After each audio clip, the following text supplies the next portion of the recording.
The air inside the arena was thick, vibrant with that specific frequency of Friday night anticipation that only SmackDown can generate. Thousands of LED lights bathed the audience in a cool electric blue, while the noise levels hovered at a steady roar. In the center of the ring, the current champion stood tall, clutching the gold belt that had become synonymous with her identity. She was smiling, breathing heavy, soaking in the adulation of a hard-fought victory that felt, to everyone watching, like the climax of the evening. The commentary team was already beginning their wrap-up, Michael Cole's voice pitching into that familiar sign-off cadence, thanking the fans at home, ready to fade to black.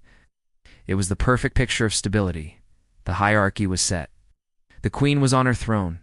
But then, the atmosphere shifted. It wasn't a sound, but a sudden, violent absence of it.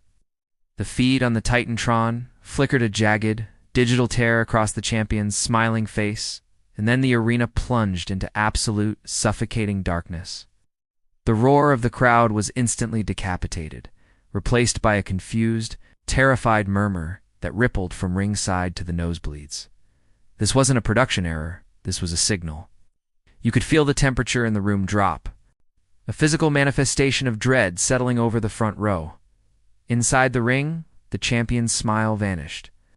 She clutched the title tighter, not as a trophy, but as a shield. Her eyes darting toward the entrance ramp, searching the black void for movement. The darkness stretched on for 10 agonizing seconds, long enough to make the silence feel heavy. Long enough to make the audience realize that the show wasn't over, it was being hijacked. The script had been burned. Something ancient and angry was knocking at the door. A singular, distorted guitar riff slashed through the silence, loud enough to rattle the rib cages of the front row. The arena erupted, not with cheers, but with a collective gasp of disbelief that sounded like the oxygen being sucked out of the room. Red floodlights detonated on the stage, bathing the entrance ramp in the color of blood and warning signs, and there she stood. The silhouette was unmistakable, yet somehow larger, more imposing than memory served. She didn't pose. She didn't play to the crowd. She just stood there, a monolith of intent amidst the smoke. On commentary, the professionalism shattered. "Oh my God, you kidding me?" The voices cracked, losing their broadcast polish, reverting to pure, unadulterated shock. "She's here. The monster is back on Friday nights." The camera zoomed in as she began to walk. It wasn't a strut, it was a stalk. Her eyes were locked on the ring with a predatory focus that made the camera lens feel unsafe. The security guards lining the barricade instinctively took half a step back, sensing the radiation of violence coming off her. The fans were frantic, holding up phones with shaking hands, desperate to capture a ghost returning to flesh. As she marched down the ramp, the history of her violence played in everyone's minds, the tables broken, careers shortened, the absolute dominance she left behind. She ascended the steel steps without breaking eye contact with the champion inside. The ropes parted. She stepped through not as a competitor returning to a sport, but as a natural disaster making landfall. The music cut. The lights stayed red. The breathing of 20,000 people seemed to stop in unison. The monster was home. The bell never rang. There was no referee on earth brave enough to call for order in the face of this anomaly. The champion, usually so defiant, looked small. She threw the first strike, a desperate forearm smash echoing with fear, but the returning Titan didn't even blink. She absorbed the blow like it was weather. A minor inconvenience to a mountain. Then, the explosion. With a speed that defied her size, she lunged. The impact was sickening, a clothesline that turned the champion inside out, sending the title belt skittering across the canvas like a discarded toy. The beatdown that followed was systematic and uncomfortable to watch. It wasn't wrestling. It was an eviction. She hoisted the champion up, the sheer power on display silencing the commentary team into stunned whispers. "Look at the power. Look at the eyes," they murmured, as bodies crashed against the mat with the weight of a car wreck. Officials poured from the back referees, producers, securities warming the ring like ants trying to stop a boot. She swatted them away, clearing the ring with terrifying efficiency. This was the statement. She grabbed the fallen champion by the hair, forcing her to look at the lights, then delivered the final blow. A devastating powerbomb that shook the ring posts. The thud echoed like a gavel strike. She stood over the wreckage, chest heaving, hair wild, looking down at the broken hierarchy she had just dismantled in under 3 minutes. She didn't reach for the title belt lying near her boots. She stepped over it. This wasn't about gold.